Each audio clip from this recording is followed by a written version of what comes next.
Alright, so hey, what's up everybody? This is your boy Beta Ray Bills, and I know it took me quite a long time to do this, but as promised, here's a hardware overview of the Tmobile G2, designed and made by HTC. So to begin with, the first thing you'll see is the 3.7-inch SLCD, which stands for Super Liquid Crystal Display, and is a new technology that was said to replace AMOLED on HTC devices. You have it on the Nexus 1 along with the Desire, and now with the G2, and also the MyTouch 4G. Below that you have 4 capacitive touch sensitive buttons. You have your home, zoom in, you have your home menu, back, and search.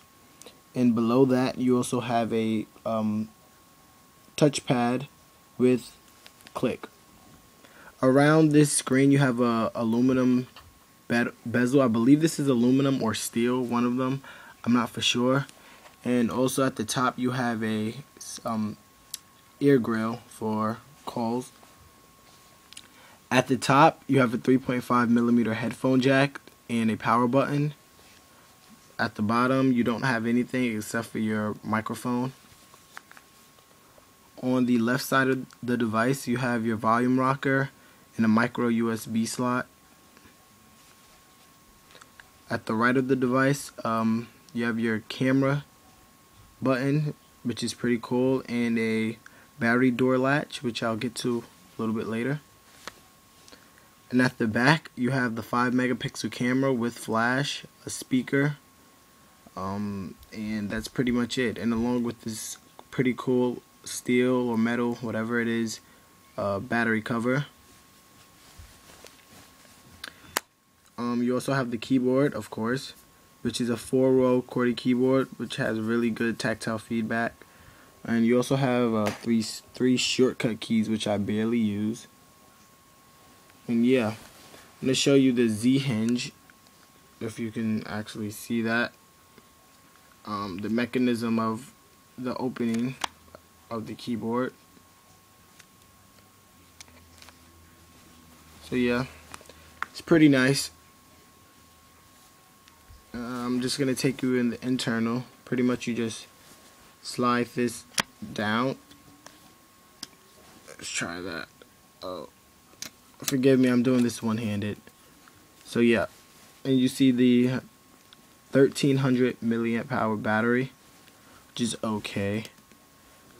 To remove that, under the hood you have your pretty weird SD card slot and your SIM card slot. Put that back on.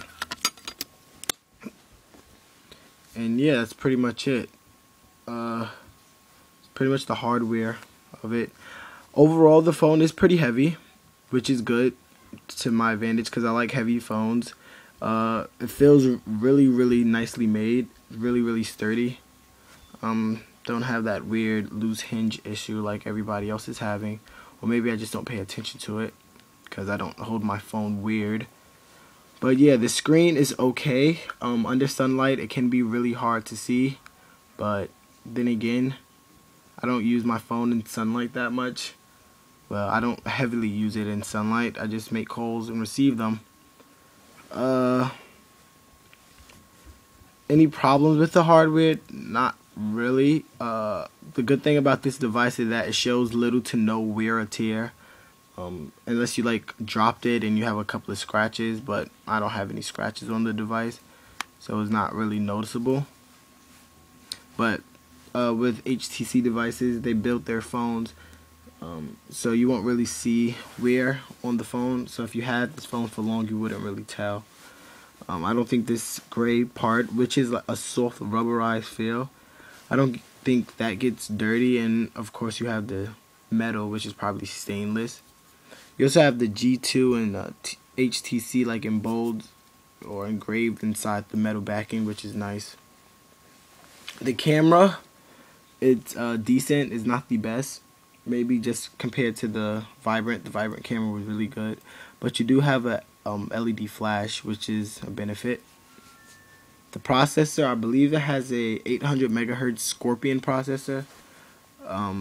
A lot of people say Snapdragon, but it really isn't. It's actually called the Scorpion, and it's pretty much faster as the next generation of Qualcomm's mobile processors. It's pretty good. Mine's, however, is overclocked. It's very much overclockable. Most people run it at 1 gigahertz. I mean, most people run it at 800. Mine's is running at, I think, 1.5 gigahertz, just because I have the Cyanogen custom kernel. There is no lag time at all, and I guess that's also based on the software is running, but I'll get to that in a later video. A lot of people also say that this phone has 512 megabytes of RAM. You see it all over on websites, but I think it's a little bit more in this device. I'm not for sure, but it seems to me that there's probably over 512. I think there's around 730 megabytes, similar to the MyTouch 4G, but it's not really spoken of, just because if I go to Auto Task Killer, they actually give me a lot of memory left over for RAM. I have around 220 megabytes left of RAM. I could show you that if all of my apps haven't booted up yet. But I think it has more than 512 megabytes of RAM. That's another reason why the G2 is so fast. There is no multi-touch issues similar to the Nexus 1 on this device. The scrolling is very smooth. Multi-touch is pretty smooth.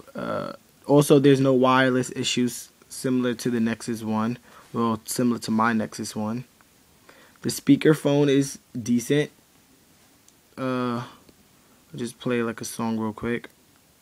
Hopefully I don't get copyright.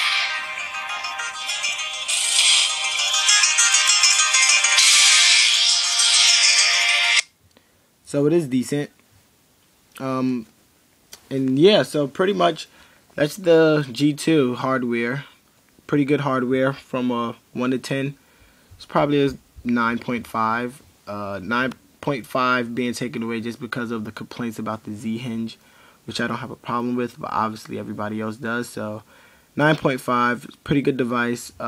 Backlit keyboard, light LED for notifications that goes around the trackpad, along with, you'll probably get like a green notification light up there as well.